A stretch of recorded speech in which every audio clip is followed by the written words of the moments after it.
गठबंधन की तिरंगा यात्रा नगर 8 में मंडी से उठकर कोटा चौराहे होती हुई यहाँ समाप्त होने के लिए सब लोग एकत्रित हुए हैं। विशेष रूप से ये तिरंगा यात्रा हमारे देश के उन महान सेनाओं के लिए समर्पित है जिन्होंने अपने प्राण की आहुति देने की भी सच्चाई, जिन्होंने अपनी वीरता और शौर्य के माध्यम से अटूट विश्वास दिखाते हुए अपने देश के प्रति अपना धर्म निभाते हुए राष्ट्र प्रेम निभाते हुए उनका मैं अभिनंदन करता हूँ। स्वागत उन्होंने इस मौके पर अच्छा सा एक कार्यक्रम किया है। ये पूरे देश में तिरंगा यात्रा निकाली जा रही है। कोई ऐसा कस्बा नहीं, कोई ऐसी नगर पालिका नहीं, कोई ऐसा जिला नहीं जहाँ तिरंगा यात्रा न निकाली जा रही, क्योंकि आपको मालूम है 22 अप्रैल को पाकिस्तान के आतंकवादियों ने पहलगांव में आके 26 निर्दोष भाइयों की हत्या कर दी थी और हमारे बहनों के माथे से सिंदूर उठाने की कोशिश की थी और उन्होंने चैलेंज किया था कि जाके बता दो मोदी जी को कि हमने खुद चुन के मारा है। देश के उसी प्रधानमंत्री जी ने इस बात को गंभीरता से लेते हुए उन्होंने चैलेंज किया था कि हम आतंकवादियों को धरती में मिटाते रहेंगे, धरती में मिला देंगे, धूल में मिला देंगे। और आपने देखा हो देश की सेनाओं ने किस तरीके से अपनी ही सीमा में रहकर पाकिस्तान और पीओके में जाके आतंकवादियों के जो अड्डे नोच चल रहे थे उन आतंकवादियों के अड्डों को ध्वस्त किया और 100 से ज्यादा आतंकवादियों को मौत के घाट उतार दिया। हद तो जब हो गई जब उन आतंकवादियों ने शो में सलाम देने के लिए पाकिस्तान की सेना वहां के आतंकवादी जब उपस्थित हुए, इससे स्पष्ट हो गया कि निश्चित ये तो पहले से ही स्पष्ट था कि पाकिस्तान की सेना आतंकवादियों को समर्थन करती है। लेकिन जिस समय आपने देखा होगा जिस समय उनके सबूत में उनका पाकिस्तानी झंडा लगा हुआ था, वहां की सेना ने उन्होंने इसके बाद फिर देश के ऊपर आक्रमण किया। प्रधानमंत्री ने अपनी सेना से कह दिया था कि तुम्हें चयन करना है, कुछ समय कैसे आक्रमण करना है, ये सारी चीजें उन्होंने पूरी छूट से रखी थी।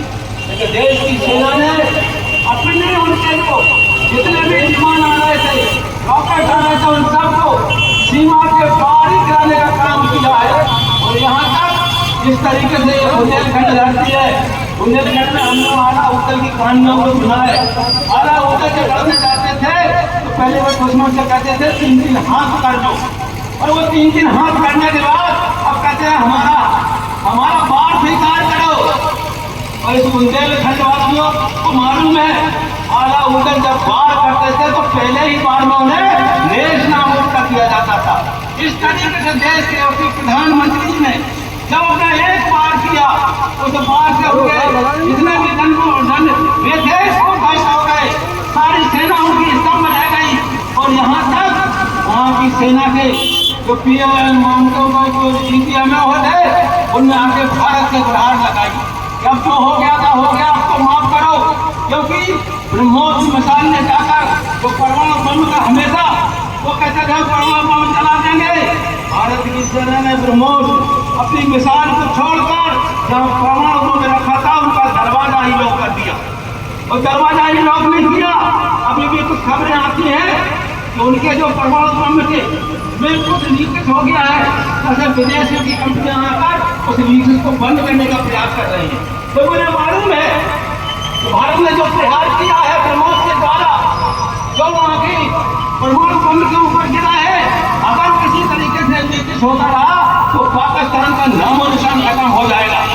देखिए जैसे उसी प्रधानमंत्री की छूट के बाद सेना का शॉट देखिए, उन्होंने किस तरीके से वहाँ के लोगों को सबक सिखाया है। तो सबक सिखाने के बाद जो हमारा ऑपरेशन सिंदूर चल रहा था वो आज बंद नहीं हुआ है, अभी इसकी हुआ है, इसकी इसलिए हुआ है वहाँ की निर्दोष जनता, जो पाकिस्तान की निर्दोष जनता थी, वो उसे सामने करके आतंकवादी वहाँ की सेना आगे करके राज लड़ रही थी।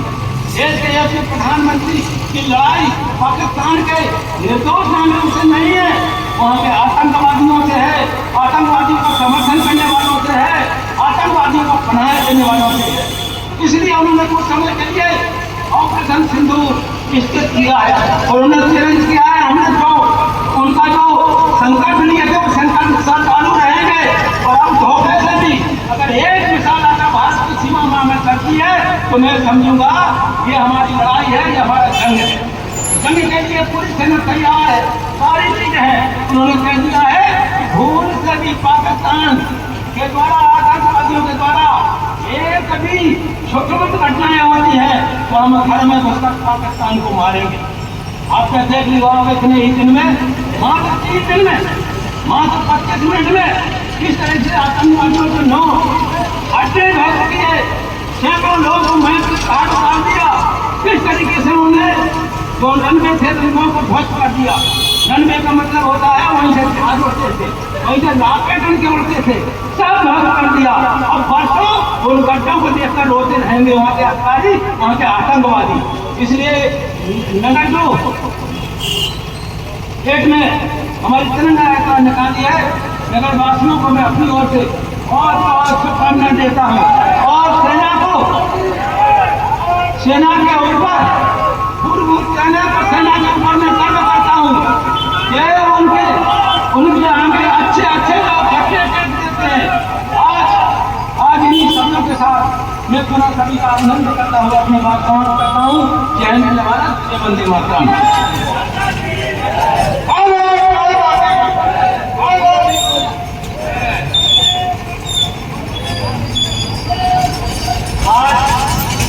संजय यात्रा में आए हुए सदस्य एवं हमारे बीच उपस्थित मंडल अध्यक्ष माननीय विनय पाल जी से मैं अनुरोध करूंगा इस तिरंगा यात्रा का समापन करने की घोषणा करें।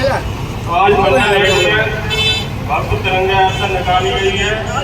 इसमें माननीय पूर्व मंत्री श्री बाबू प्रताप वर्मा जी, मंडल प्रभारी श्री विनोद गुर्जर जी और जिला मंत्री बड़े भाई नीरज दुबे जी और समस्त मंडल समस्त वरिष्ठजन सभी का बहुत बहुत आभार और बहुत धन्यवाद।